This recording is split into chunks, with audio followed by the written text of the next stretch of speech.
Oke, Pak Beni, Pak Sugeng, kita mau dengarkan terlebih dahulu ya laporan dari rekan kami, Adin Fatoni di TKP.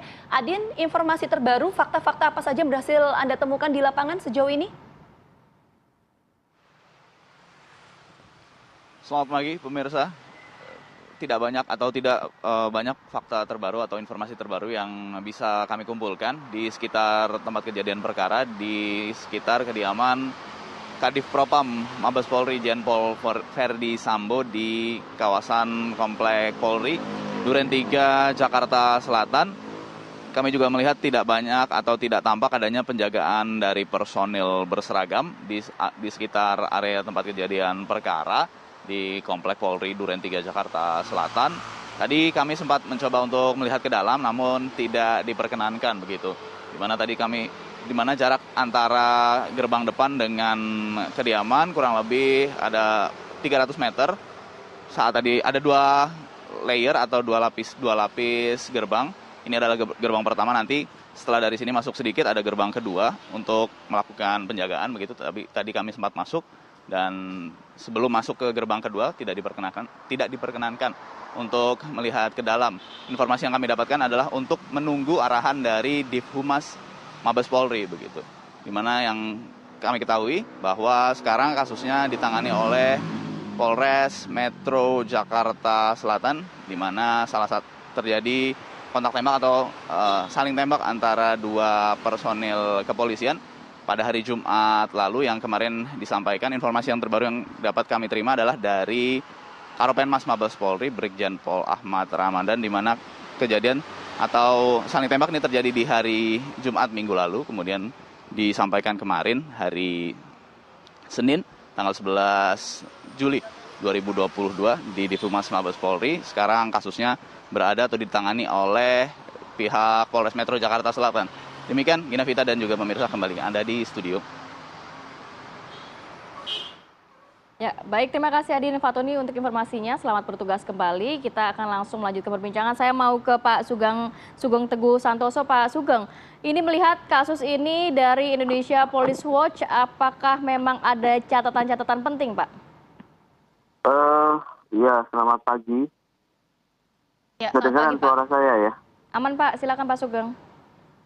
Pertama, kita mendengarkan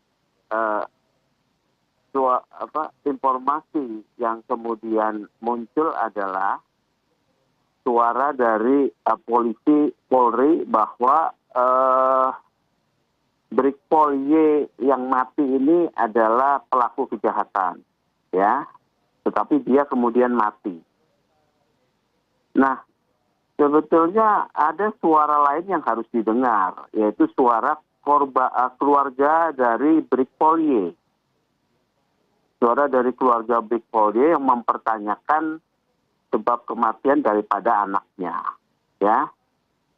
Jadi untuk kemudian bisa memenuhi rasa keadilan, maka ya harus diberikan satu proses yang adil untuk diberikan satu penjelasan kepada keluarga korban bahwa matinya, sebab kematian anaknya itu sebab apa, ya, ditembak itu karena dia melakukan tindak kejahatan, ya, atau ada sebab yang lain. Nah, berangkatnya dari apa? Dari bedah mayat itu kalau menurut saya, ya, karena ada pernyataan dari keluarga korban tentang adanya sayatan. Ada luka sayatan yang menurut tadi Pak Beni, apakah karena ini terserempet atau seperti apa, ya. Sayatan itu harus dijelaskan apakah itu sayatan benda tajam atau karena terserempet peluru.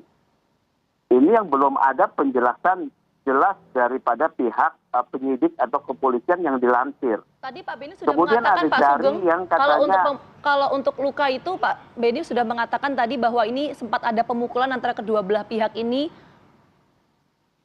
kalau pemukulan kedua belah pihak ini terjadi menjadi aneh lagi, ya. Kan cerita yang berkembang adalah ditegur dia langsung menembak, ya, menembak 7 kali tidak kena, kemudian ditembak 5 kali kena, ya. Berarti kan kalau pemukulan itu mereka berdekatan, Tidak ada satupun peluru daripada si Brigpol Y yang mengenai Baradae. Ini muncul lagi soal pemukulan, ya. Ada jari yang kemudian putus itu putus karena tembakan, terfragmentasi, atau putus karena benda tajam. Ini hak daripada keluarga Brigpol Y untuk mendapatkan penjelasan secara proses hukum. Nah, oleh karena itu IPW meminta atau mendesak proses hukum itu dilakukan oleh tim gabungan pencari fakta, termasuk Kompolnas di dalamnya. Ini bukan satu peristiwa pidana antara dua polisi pangkat rendah loh. Ini terjadi di rumah pejabat utama kepolisian, ya. Kalau ini presiden ini terjadi, ya, walaupun kita tidak menginginkan, saling tembak, saling bunuh, pengawal terjadi di rumah pejabat kepolisian, pejabat utama. Ini kan kita mempertanyakan model pengangkatan rekrutmen kepolisian untuk melindungi pejabat-pejabat utamanya. Kita kembalilah, suara keluarga untuk memboleh penjelasan yang adil harus diberikan. Dan itu berangkat daripada bedah mayat. Mayat yang dibedah oleh ahli forensik kehakiman atau kedokteran kehakiman itu akan berbicara. Oke, baik. Peristiwa yang terjadi tidak-tidaknya seperti apa. Oke, baik. Pemukulan itu jarak 1 meter. Kalau si Brigpol Y memegang pistol 7 kali tembakan tidak ada yang kena, itu aneh. Oke, baik, ya? Pak Sugeng. Kita tangkap poinnya. Jadi nanti akan saya tanyakan ke Pak Beni soal kronologis utuh dan runtutan tadi ya, penembakan dan juga pemukulan. Tapi kita jeda dulu sejenak. Apa kabar Indonesia Pagi akan kembali hadir saat lagi untuk Anda, tetap bersama kami.